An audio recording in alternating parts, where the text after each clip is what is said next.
How do I think the pyramids were built? To be honest, I have no answer to that question.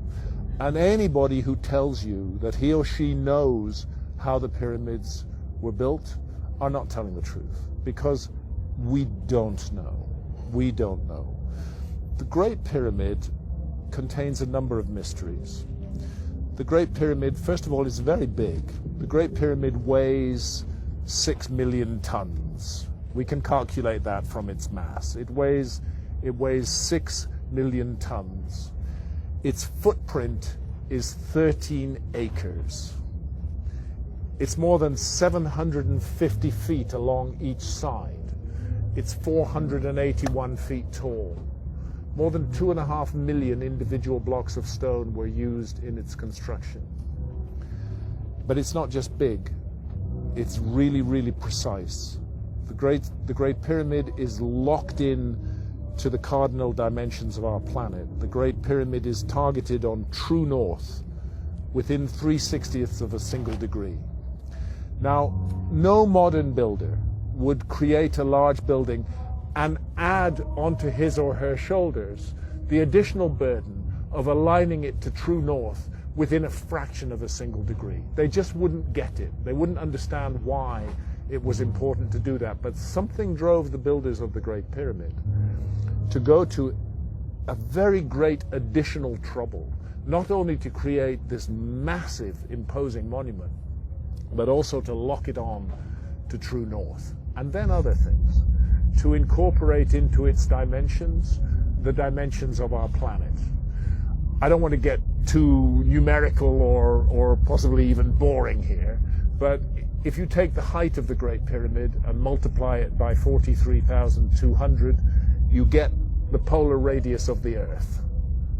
And if you measure the base perimeter of the Great Pyramid accurately and multiply that measurement by 43,200, you get the equatorial circumference of the Earth.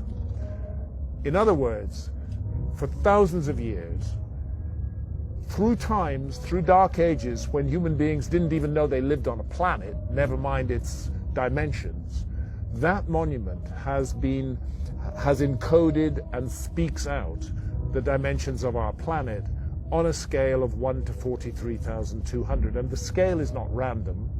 The number 43,200 is derived from a key motion of the Earth, which is called the precession of the Earth's axis. The Earth wobbles on its axis very slowly at the rate of 1 degree every 72 years. And 43,200 is a multiple of 72. In fact, I think it's 600 times 72, but I need to double check that. But it's a multiple of 72. Check it out. So they've given us the dimensions of our planet on a scale defined by the planet itself. And that's an incredibly clever thing to do. How on earth did they do it? Where did that knowledge come from? This is why I'm forced to consider the possibility of a lost civilization in the human story. This is a work of almost, but not quite, space-age precision. It contains errors, but they are human errors for sure, but they're very tiny. The great precision, great skill, great craft. Some people will say to you, oh, the Great Pyramid was built by slaves. That is utter bullshit. No slaves were ever involved in the construction of the Great Pyramid. As far as I know, there were no slaves in Old Kingdom Egypt whatsoever. The Great Pyramid, I've climbed it 5 times. I've been in every known chamber in the Great Pyramid. It is a work of stunning artistic achievement. You're looking at the work of masters of architecture at the peak of their skill. Not an unwilling labor force, but people who gave their labor to that work with love and with care and with attention. There are blocks of stone weighing 70 tons that have been raised more than 300 feet above the ground. And we're not talking a couple of blocks, we're talking dozens of blocks of that weight. The average block weighs about 2.5 tons.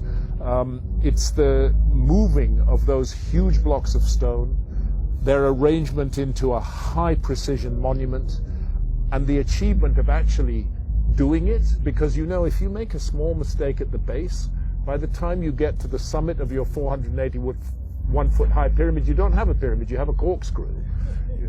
They got it all right, and nobody today can explain how they did it with the knowledge that is supposed to have been available in ancient Egypt in the Old Kingdom, and with the tools that are supposed to have been available. And that's why I can't help feeling that we are missing some chapter from the human story.